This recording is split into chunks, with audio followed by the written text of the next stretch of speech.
Hello, and much love and God's blessings to my family at Central. If you happen to not know me, my name is Anthony Wilson. I'm one of the shepherds here. This is very new to me because I am not on any social media platform whatsoever. But with all of the things that have been going on and transpiring in the world, I felt compelled to make a video and share it to give you my perspective on some things that are going on, starting with Ahmaud Arbery murder. Secondly, with George Floyd murder. And with the recent incident in New York and Central Park with a lady called the police because a black man wanted her to put her dog on a leash. I must start with saying I am very angry. I'm hurt. I'm disappointed.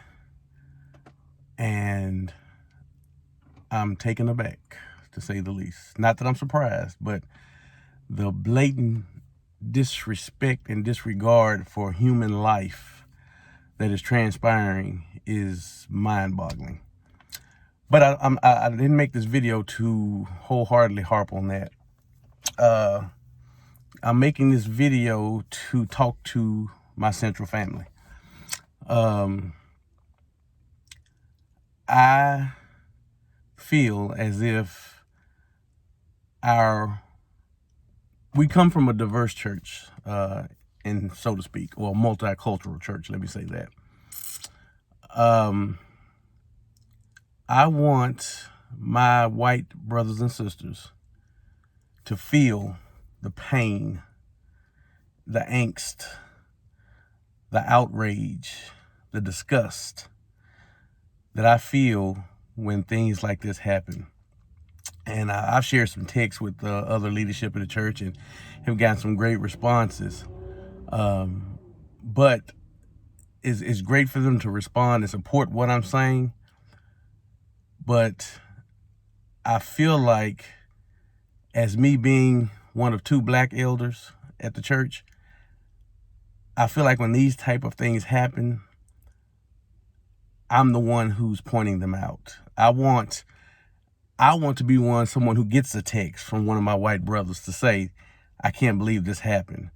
How dare they?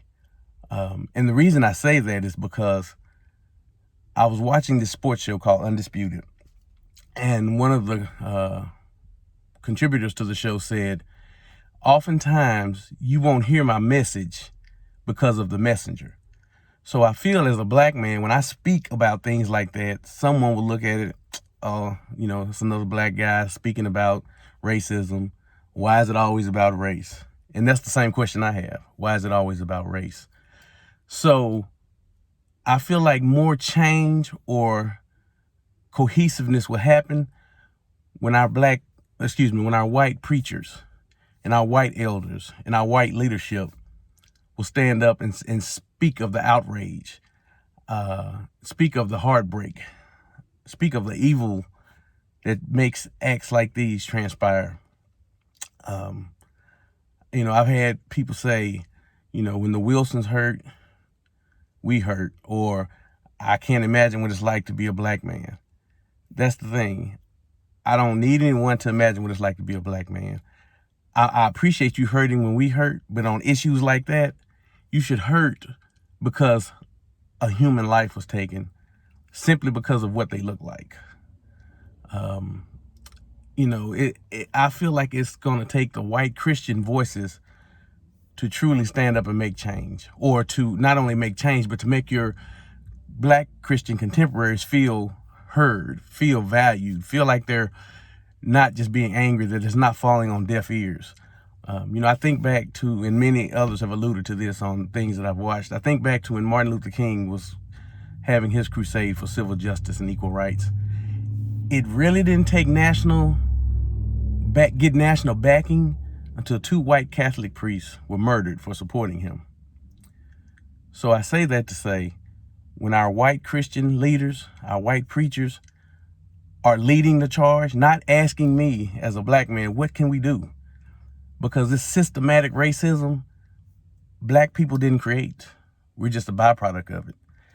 Not saying you created it either, but you're a byproduct of it. Just like we're on the lower end of it, you all, my white brothers and sisters, have benefited greatly from entitlements to privilege, and what it is I want. I'm speaking for myself, is to have you have compassion. It shouldn't. When I look at that video, it brought me to tears. I got very emotional. I want you to sit at home. I know it was graphic and things of that nature, but you who have young kids, sit at home with your sons and your daughters, and if it's too graphic or violent for them to see it, discuss it with them, so this next generation won't have to hopefully go through that. And I know my white brothers, my black brothers, my white sisters and black sisters at Central love me and my family. But it shouldn't have to take you to envision my face on George Floyd's body. It shouldn't have to take you to see Kirk Perkins' face, Boyce Poindexter's face, James Medder's face, Neil Hood's face, to truly feel compassion. And I'm not on social media, so I don't know if you have spoken out. If you're one of my white brothers or sisters and you've spoken out, kudos to you. Because I'm not on social media, so I don't know who has or who hasn't. But if you haven't, we in the church, we're quick to speak out on abortion. We're quick to speak out on same-sex marriages. We're quick to speak out on those things because you feel like it affects you.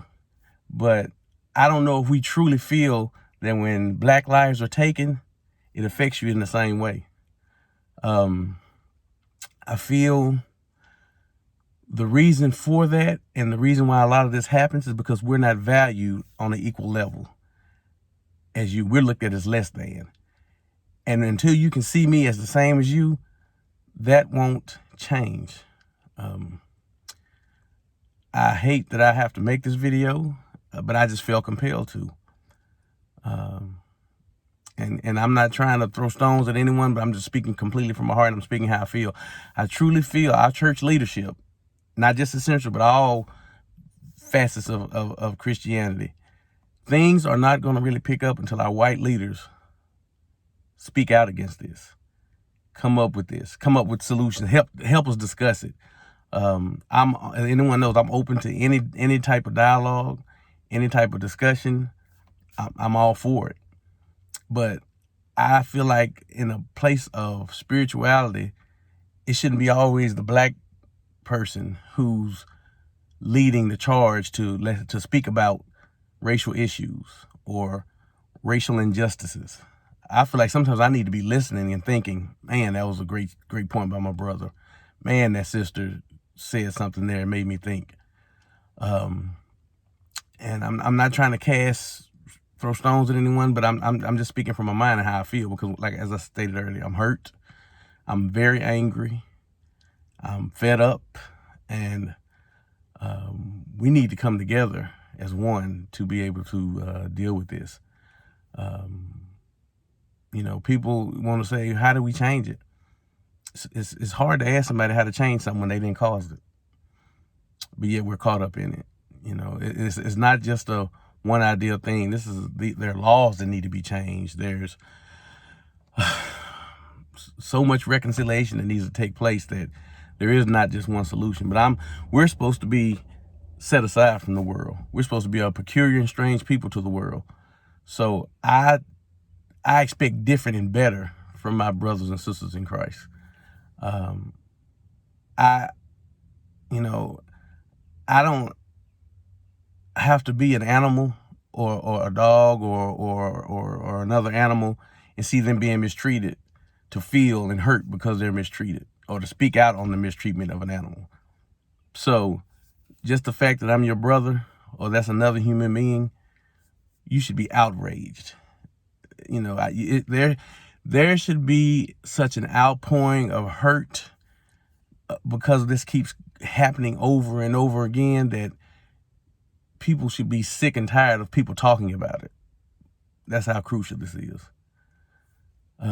So I hope this sparks some feelings. I hope it makes you uncomfortable. I think so many people don't want to talk about race issues because they feel uncomfortable, they feel blamed, they feel whatever you may feel, but nothing's going to get healed and nothing's going to get solved until we talk about it.